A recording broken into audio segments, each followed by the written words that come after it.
पाठ 11 ठग की चतुराई। रोज की तरह दारोगा जी थाने पहुंचे तो कलाई की ओर नजर गई। देखा तो पता चला कि घड़ी आज मेज पर ही छूट गई है।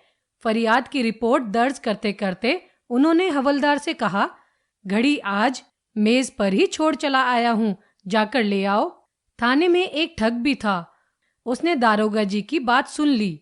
दारोगा जी के घर जा पहुंचा और उनकी पत्नी को खरगोश देते हुए बोला, साहब ने बच्चों के खेलने के लिए खरगोश भेजा है और मेज पर उनकी घड़ी छूट गई है, उसे मंगाया है। श्रीमती जी ने इधर देखा न उधर देखा, घड़ी लाकर उस आदमी को दे दी और उससे खरगोश ले लिया। शाम को दारोगा जी जब घर आए तो श्रीमती जी ने कहा, खरगोश बहुत सुंदर है। दारोगा जी उचके, कैसा खरगोश?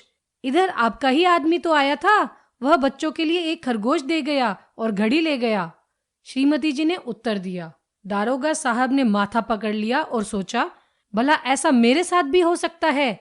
पत्नी को हिदायत दी, आगे से इस प्रकार किसी की बात पर विश्वास न करे। दूसरे दिन सुबह दारोगा जी झल्लाए हुए थाने पहुंचे।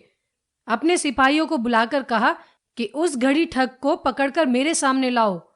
कुछ ही देर बाद एक दूसरा आदमी दौड़ता हुआ दारोगा जी के घर पहुंचा और हाँफता हुआ उनकी पत्नी से बोला, मेम साहब, वह आदमी पकड़ा गया और साहब के थाने में बंद है।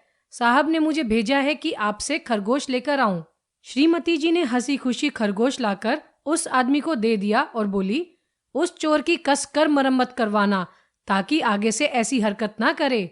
सो तो होगी ही, उस आदमी ने कहा और खरगोश को लेकर चलता बना। शाम को जब दारोगा जी घर वापस लौटे तो पत्नी ने मुदित मन से उनका स्वागत किया और पूछा, उस चोर को आपने खूब पिटवाया या नहीं? कौन से चोर को? दारोगा जी के कान खड़े हो गए। वही जो पकड़ा गया था। आपने ही तो आदमी से खबर भिजवाई थी और खरगोश मंगवाया था। श्रीमती जी बोली। इधर दारोगा जी का बुरा हाल, न घर के रहे न घाट के। रास्ते भर यही सोच रहे थे कि अब घड़ी तो मिलेगी नहीं, चलो बच्चे खरगोश से ही आनंद प्राप्त करेंगे। लेकिन घर आकर देखा तो खरगोश भी गायब।